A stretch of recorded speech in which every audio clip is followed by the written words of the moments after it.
ആ എടിയേ ഇത് കണ്ടാ കണ്ടടേ. ഇതെന്തിനാടി ഇവിടെ? എന്നാടി അങ്ങനെ ചോദിച്ചത്? എടി ഉണ്ണി യേശു ഞങ്ങളുടെ തൊഴുത്തിലാണല്ലോ ജനിച്ചത്. അപ്പൊ ഞങ്ങൾ എന്തായാലും ഞങ്ങളുടെ തൊഴുത്തലങ്കരിക്കും.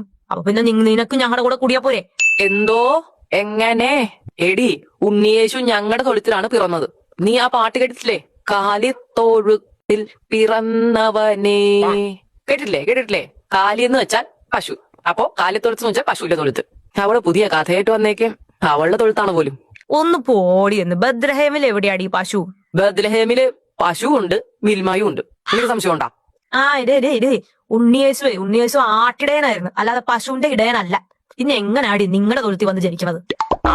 അതെന്തെങ്കിലുമൊക്കെ ആകട്ടെ, പക്ഷെ ജനിച്ചത് പശുവിന്റെ തൊഴുത്തിലാണ്. ആട്ടിൻ തൊഴുത്തിലാണെന്നാ ഞാനും കേട്ടേക്കണത്. കേട്ടാ ഇപ്പൊ എങ്ങനെ ഇരിക്കണം? പിന്നെ കണ്ട കോഴികളെ പറയണ വിശ്വസിക്കാനല്ലോ ഞാൻ ഇരിക്കുന്നത്. കേട്ടാ പട്ടി, ഉണ്ണിയേശു പശുത്തൊഴുത്തിലാണോ ആടിന്റെ തൊഴുത്തിലാണോ ജനിച്ചത്? പറ. അതിപ്പോ കാലിത്തൊഴുത്തിലല്ലേ ജനിച്ചത്? കണ്ട കാലിത്തൊഴുത്തിലാണെന്നാണ് അവനും പറയണത്. വിശ്വാസമായ അവനൊക്കെ? എടാ കാലി എന്ന് വെച്ചാ ആരാ? കാലിത്തൊഴുത്ത് ആരുടെ തൊഴുത്താ? അത് പറ. കാലിത്തൊഴുത്ത് എന്ന് വെച്ചാൽ ആടുമില്ല പശുവില്ല, തൊഴുത്ത് കാലി. അവിടെ ഒന്നുമില്ലായിരുന്നു. അതൊക്കെ പോട്ടെ, നമുക്ക് എല്ലാവർക്കും ഒരു ഹാപ്പി ക്രിസ്മസ് പറഞ്ഞൊരു വീഡിയോ ചെയ്താലോ? ആരാ ഇപ്പൊ വീഡിയോ പിടിക്കുക? കോഴി, ഞങ്ങൾ ഹാപ്പി ക്രിസ്മസ് പറയുന്ന ഒരു വീഡിയോ എടുത്തടാ. പിന്നെ ക്രിസ്മസ് ആയിട്ട് ഞാൻ താഴെ ഇറങ്ങി വരാനാ. എന്റെ പട്ടി വരും താഴെ. Happy Christmas.